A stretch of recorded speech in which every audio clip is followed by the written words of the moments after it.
আপনি যখন আরেকজন ইসলামিক ক্লেরিক, আমরা নাম বলতে পারি ডক্টর মিজানুর রহমান আজহারি, তাকে নিয়েও বলেন যে তিনি কাফের, তাকে আসলে দেশ ছেড়ে চলে যেতে হবে, তখন আমরা একটু কনফিউজ হয়ে যাই। বলছি জি না, কনফিউজ হবেন কেন? আপনি যার কথা বলেছেন সে কি বলেছিল আপনি দেখেছেন তার বক্তব্যগুলো? আমি দেখেছি, কিন্তু তার শোনেন কথা শোনেন। তাকে বলুন, সে তো আমার ছাত্র, তাকে জিজ্ঞেস করুন। 2007 সালে সে আমার থেকে সবক নিয়েছে দারুন রাজা মাদ্রাসায়। আমি তার টিচার, আমি তার শিক্ষক, এবং তার শিক্ষকরা আমাকে শিক্ষক মানে। অতএব সে যদি দেখুন, আপনাকে পিছন থেকেই বলতে হচ্ছে, আপনি সময় দিতে হবে আমাকে। আপনি কিন্তু বসে আছেন একা, আমার কিন্তু কয়েক হাজার লোক বসে আছে আমার অপেক্ষায়, একটা শিডিউল প্রোগ্রাম আমি রেখে বসেছি আপনার এখানে। যেহেতু আপনার মাধ্যমে আমার মেসেজটা আমি অনেকের কাছে পৌঁছাতে পারবো। আপনি যে ব্যক্তির নাম নিয়েছেন, তাকে আপনি কি দিয়ে তাকে স্কলার বলবেন? লক্ষ লক্ষ লোক হলে স্কলার হয়? এটা কোনো কথা নয়। দ্বিতীয় কথা হচ্ছে, সে মুফতি নয়। ফতুয়া দেবার অধিকার রাখে মুফতি। স্কলার হওয়া এক জিনিস, ওয়াইজ হওয়া এক জিনিস, মুফতি হওয়া আরেক জিনিস। আমার কথা হচ্ছে, আমি কি গ্র্যান্ড মুফতি বাংলাদেশে? তা আমি বলছি না, এটা বলার অথরিটি আমার নেই। কিন্তু আমার ফতুয়াতে কলম বসাবার মতো 10টা মুফতি আপনি বের করে দেন। এখন অন্য মুফতিরা বলছে না কেন, সেটা একটা সাহসিকতার বিষয় আছে। সেটা আরো কোনো তাদের প্রতিবন্ধকতা থাকতে পারে। যেমন আপনি দেখেছেন আওয়ামী শাসনের সময় দেশের অনেক বড় বড় আলেম শেখ হাসিনা দালালি করেছে, তো তারা কি এমন কোন ফতোয়া দিবে যে সরকার বেকায়দায় পড়ে? এখন অনেক আলেম আছে যেটা বর্তমান সরকারের নির্লজ্জ সমর্থন করে যাচ্ছে, কিন্তু এই সরকার ক্ষমতা আসার পর থেকে আমি শরিয়ার কোরআন সুন্নাহর আলোকে যতটুকু সমালোচনা করা দরকার গঠনমূলক সমালোচনা করে যাচ্ছি। আর আমাদের মতো 2-4-10 জন যারা মিডিয়াতে আছে, তারাই কিন্তু দেশের আলেম না। হাজার হাজার আলেম ওলামা পীর মাশায়েখ নীরবে নিভৃতে নির্জনে ইসলামের খেদমত করে যাচ্ছে, তাদের মতামতটাও দেখতে হবে। এখন যারা ফ্রন্টে চলে এসেছে, মিডিয়াতে চলে এসে সেলিব্রিটি হয়ে গেছে, তারাই কি বললো সেটা দেখার বিষয় না। এখানে তো যদি আপনি একটা প্রশ্ন আনেন যে আসলে স্বাধীনকে ক্ষমা পেতে পারে কিনা, বা রাষ্ট্র যদি স্বাধীনকে পৃষ্ঠপোষকতা দেয়, তার শাস্তি নির্ধারণ না করে, তাহলে কোনো জনগণ বিচারটা হাতে করতে পারবে কিনা? আপনি দেখুন, পৃথিবীতে যত অভ্যুত্থান ও বিপ্লব হয়েছে, জনগণ আইনকে হাতে তুলে নিয়েছে। আপনি 5ই আগস্ট দেখেন, বাংলাদেশে রাষ্ট্র ক্ষমতা যে এসেছে বর্তমান সরকার, এটা গণতান্ত্রিক পদ্ধতিতে হয় নাই। ছাত্র জনতা আইনকে হাতে তুলে নিয়েছিল। এই বিপ্লবকে আপনি অবৈধ বলবেন? যে 6-7 জন সমন্বয়ক নেতৃত্ব দিয়েছে তাদেরকে আপনি সন্ত্রাসী বলবেন? না, কিছু করার ছিল না। 15 বছরে যে জগদ্দল পাথর ফেসিবাদী হাসিনা বসেছিল, গণতান্ত্রিক পদ্ধতিতে এটাকে সরানো সম্ভব হয় নাই, আইনকে হাতে তুলে নিতে হয়েছে। অতএব যদি গণতন্ত্রের স্বার্থ রক্ষে আইনকে হাতে তুলে নেওয়া যায়, আল্লাহ তার হাবিবের সুমহান ইজ্জত এবং স্বার্থে আল্লাহ তার হাবিব সাল্লাল্লাহু আলাইহি ওয়াসাল্লামের ইজ্জতের বিপক্ষে কেউ কথা বলবে এবং ধারাবাহিকভাবে শাস্তি পাবে না, চলতেই থাকবে। আমরা শুধু মিটিং মিছিল করে লাঠি পেটা খাবো। স্যার আপনার কাছে মনে হয় না, আপনার কাছে মনে হয় না এটা আপনার পয়েন্ট অফ ভিউ?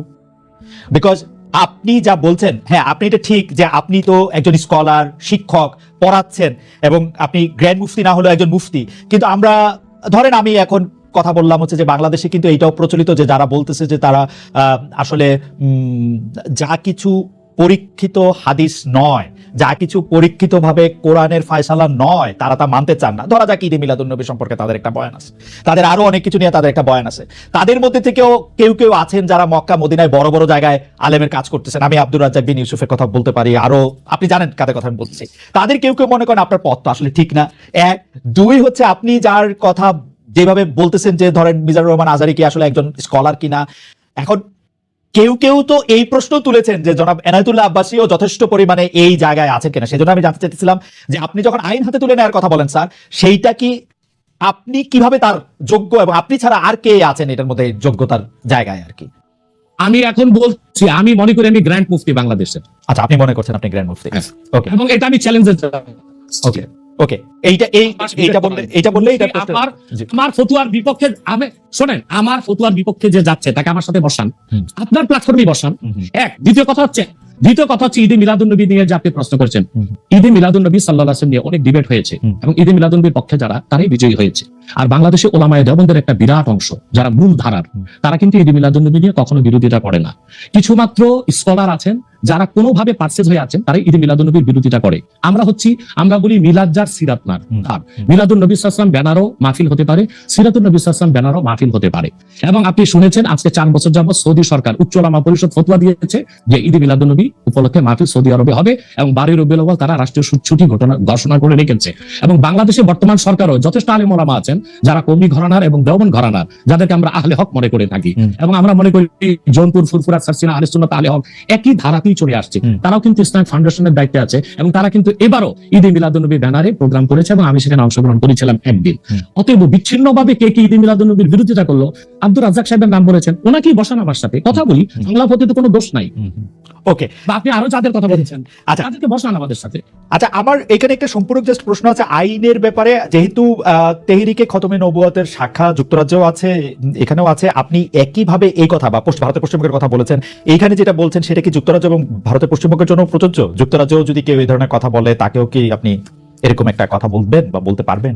জি জি বলবো। আমি যুক্তরাজ্যে যে সাফার করে এসেছি সেটা শোনেন আগে। জি। 2 বছর আগে আমি যুক্তরাজ্যে গিয়েছিলাম। আমার 7টা প্রোগ্রাম ছিল। ওকে। 4টা প্রোগ্রাম করতে পেরেছি, 3টা প্রোগ্রাম আমি করতে পারিনি। এবং সেখানে আমার বিরোধিতা করেছিল নাইজেল ফারাজ। আপনি জানেন তাকে, নাইজেল ফারাজ কে CNN নিউজ প্রেজেন্টার, এবং সে ব্রেক্সিট আন্দোলনের হোতা ছিল এবং সে ব্রিটিশ পার্লামেন্টে মেম্বার ছিল। আমার যেদিন সেন্ট্রাল লন্ডনের প্রোগ্রাম ছিল, নাইজেল ফারাজ লং মার্চের ঘোষণা দিয়েছিল এবং আমি সেখানে যেতে পারিনি। কেন? নাইজেল ফারাজ 23টা প্রতিবেদন করেছিল আমার বিপক্ষে, তার মধ্যে উল্লেখযোগ্য ছিল যে আমি মুরতাদের সাথে মৃত্যুদণ্ড চাই।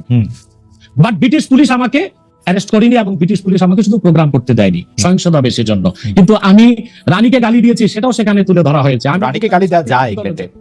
হ্যাঁ, মুরতাদের সাথে মৃত্যুদণ্ড চেয়েছি, সেইটা 23টা প্রতিবেদন করে আমার এই বক্তব্য ফতোয়াগুলো সেখানে লন্ডনে দেখানো হয়েছে। Okay. আমি বাংলাদেশে যে চরিত্র, লন্ডনে সেই চরিত্র, পশ্চিম বাংলায় সেই চরিত্র।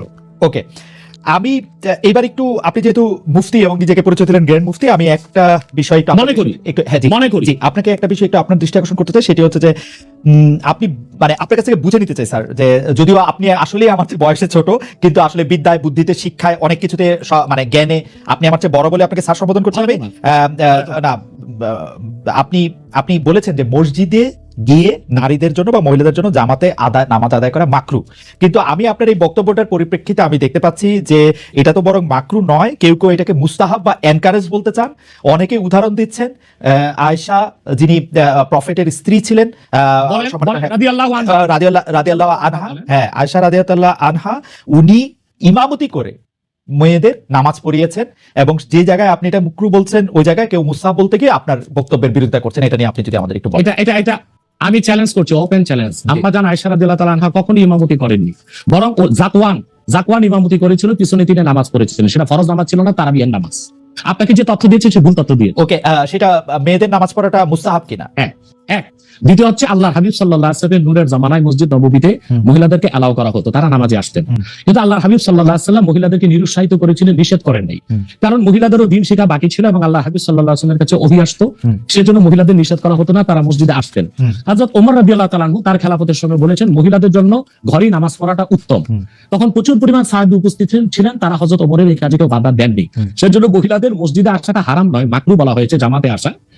কারণ আম্মাজান আয়েশা রাদিয়াল্লাহু তাআলা আনহা নিজেও বলেছিলেন যে বর্তমানে মানে 1500 বছর আগেই আম্মাজান আয়েশা বলেছেন যে এখন মহিলাদের মসজিদে না আসাই উচিত ফিতনার এই সময়।